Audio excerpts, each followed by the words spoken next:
16 अप्रैल 1853। बंबई में हलचल थी। बोरीबंदर स्टेशन पर भीड़ जमा थी। सबकी आंखें खुली थीं और वे इंतजार कर रहे थे। ट्रैक पर एक भाप छोड़ती ट्रेन खड़ी थी, अपनी पहली यात्रा के लिए तैयार। इंडिया की पहली पैसेंजर ट्रेन। 400 इनवाइटेड गेस्ट्स डिब्बों में भरे थे, जो 34 किलोमीटर दूर ठाणे जाने वाले थे। एक ऐसी जर्नी जो दूरियों को कम कर देती और एक बड़े देश को जोड़ती। 3 British built locomotive Sindh Sahib और सुल्तान ट्रेन को चला रहे थे। उनकी सीटियों की आवाज हवा में गूंज रही थी। दोपहर 3:35 बजे ट्रेन आगे बढ़ी। तालियों और जयकारों से उसका स्वागत हुआ। रास्ते में गांव वाले ट्रेन को तेजी से जाते देख हैरान थे। ऐसा अजूबा उन्होंने पहले कभी नहीं देखा था। सिर्फ 57 मिनट में यात्रा पूरी हो गई। इस एक यात्रा ने इंडियन रेलवेज को जन्म दिया, एक ऐसा नेटवर्क जो देश की लाइफलाइन बनने वाला था। भाप का दौर आ गया था और उसके साथ इंडिया के लिए एक नया युग, जो एक तमाशे के तौर पर शुरू हुआ, वह जल्द ही रोजमर्रा का चमत्कार बन गया। इंडिया की रेलवेज की कहानी शुरू हो चुकी थी। बोरीबंदर स्टेशन कोई बड़ा टर्मिनल नहीं था, बस बंबई के पूर्वी किनारे पर एक साधारण लकड़ी का shade.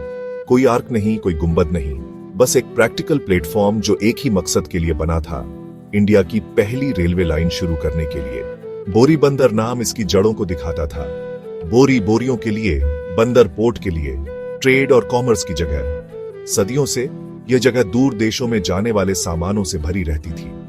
The great Indian peninsula railway का फोकस ट्रैक्स और इंजन पर था। स्टेशन को बाद में सोचा गया। फिर भी इसी मामूली जगह से एक क्रांति शुरू हुई। बोरीबंदर की सादगी हमें याद दिलाती है, महानता अक्सर छोटे से शुरू होती है। आज का विशाल इंडियन रेलवेज नेटवर्क अपनी शुरुआत इसी मामूली शेड से करता है। बोरीबंदर की लेगेसी उसकी आर्किटेक्चर में नहीं, बल्कि उस यात्रा में है जिसे इसने शुरू किया। बोरियों और ट्रेड से लेकर ट्रेनों और ट्रैवल तक, यह एक बड़े पेड़ का बीज था।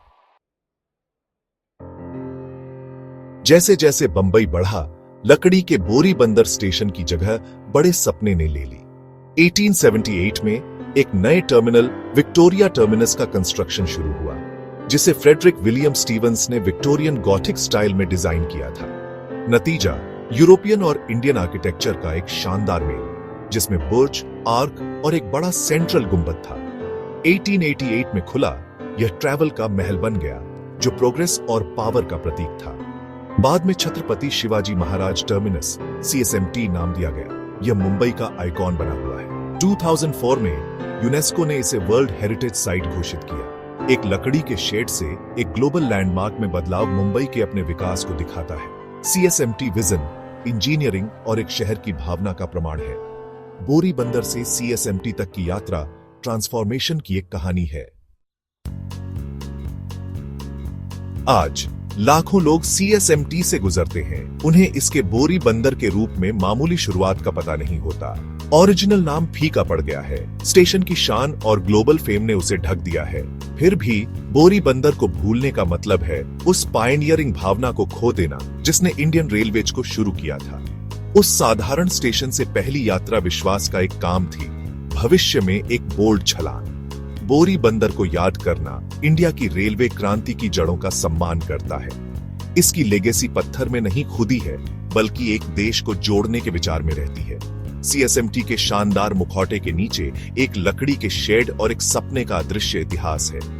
पूरी कहानी जानने के लिए हमें याद रखना होगा कि यह सब कहां से शुरू हुआ। बोरीबंदर की कहानी सिर्फ इतिहास नहीं, यह प्रेरणा है।